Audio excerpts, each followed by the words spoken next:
Be a part of history and subscribe to my 2 YouTube channels and join the 100,000 pharaohs that exist. And of course, follow me on Twitch as I create a radio station from the ground up. They ain't never seen a young black reporter coming like this.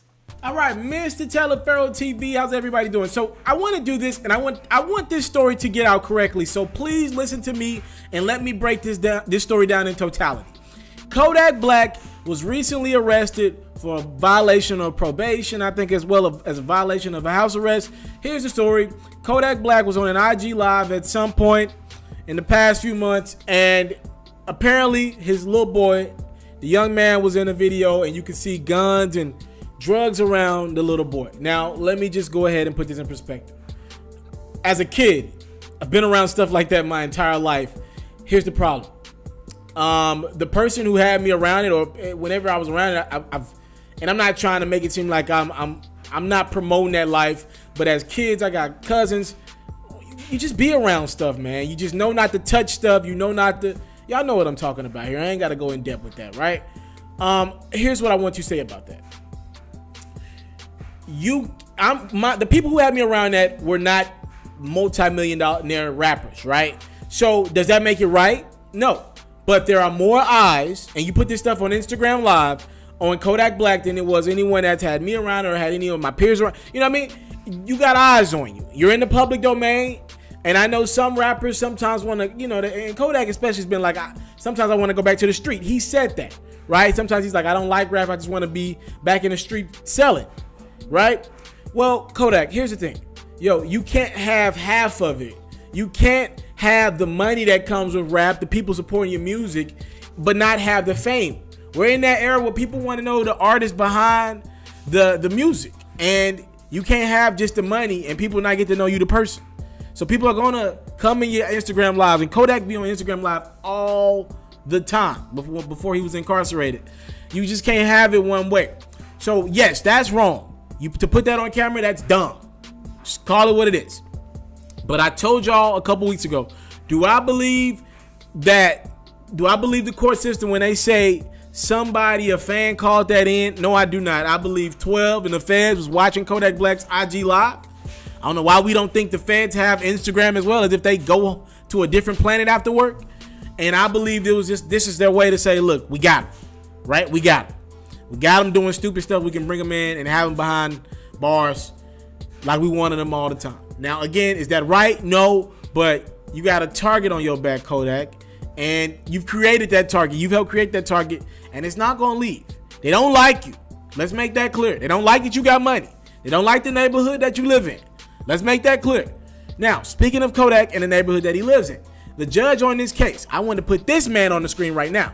Everyone meet this idiot. And I've been doing a better job of calling these people by name in 2018. I'm tired of just the rappers being the bad guys in people's stories. Let's make sure these people get the credit for being stupid. So Judge Joel Lazarus, as you can see right here, he is the judge on Kodak's case. Now, this wasn't in Kodak's case where this happened, to make this clear, but he is the judge that's going to be residing on Kodak if he gets out anytime soon, okay? So this is the Broward County judge. He had a hot mic. He didn't know it. Obviously, he didn't know that the mic was on. He was being recorded.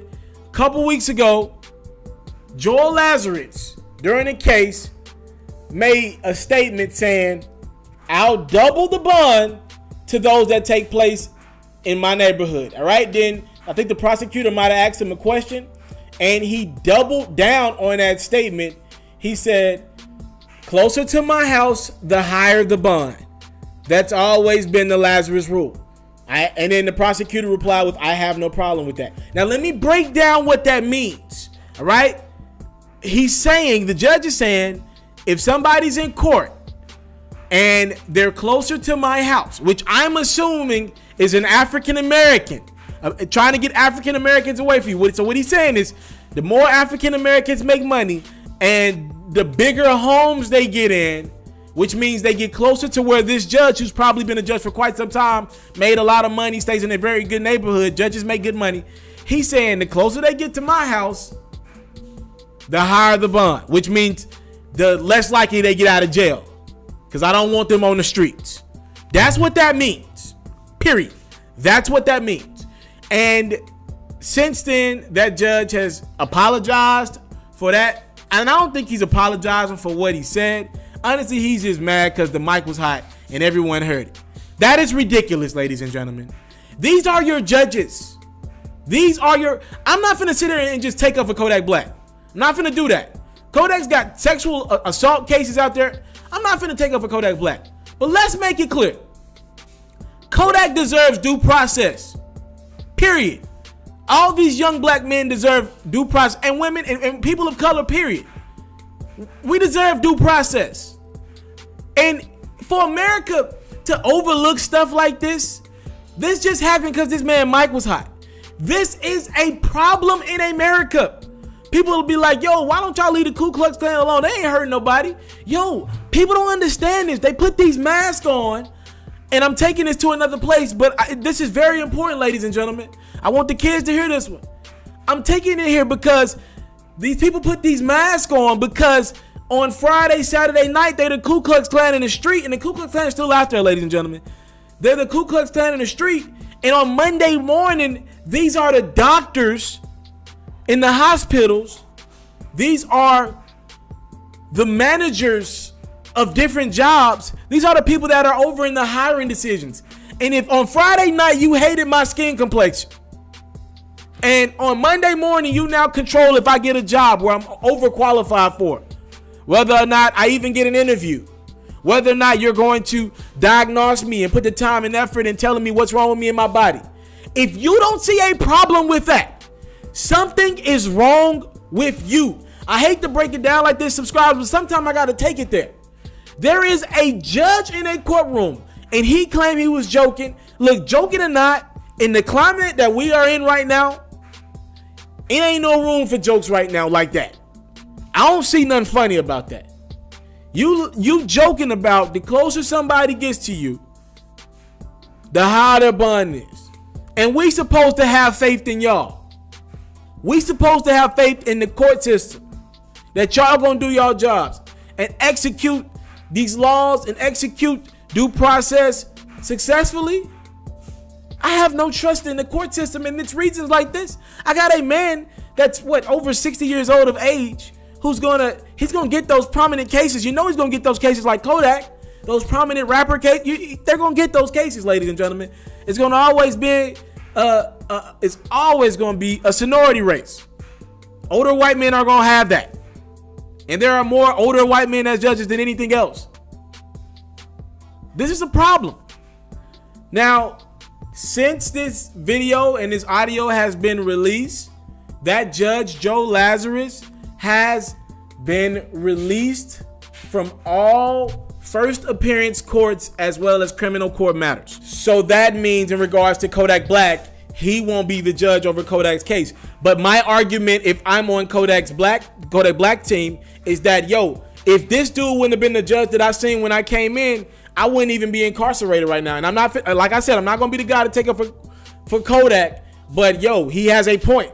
So Kodak and his attorneys are trying to get Kodak released because they're like, yo, we got a faulty judge that even though he's now been released going forward on cases like Kodak's, he still was the judge that, you know what I mean, took care of Kodak's case, and that's his opinion on life. That's his perspective. Can't we go do this again? Now, I can't find out if that's even possible because that'll be a lot of cases, but I do believe that is something that's worth noting, and I want to make this clear. They didn't get rid of the judge altogether. He's still around. He's just not going to be the guy that you see on the first appearances, like when you're first entering the courtroom for the first time in the case and stuff like that. He's not going to be the one to issue you your bond or whatever, or tell you, you know, what's going on. I think it's a problem that he's still around, and I just want to make this clear to my people out there. If he's around, he is not by himself. That thought process, he is not alone in that thought process. Let's make that clear. I go by the name of Mr. Telefarrell. Hopefully Kodak Black's able to work something out and, man, try to get a new judge and redo this whole thing. Like I said, man, Kodak deserves due process no matter what you think about him personally. He doesn't deserve a judge that's saying, I'm trying to make sure everybody close to me, their bond tie. That's ridiculous. Thank y'all for the time, love, support. You know, sometimes I wonder to myself, this is just me venting, is it even worth trying to fight for equality, man? Because some people in their minds, and they mindsets on life, it's just never going to change. And these are the people in positions of power. Thank y'all so much. I'm out.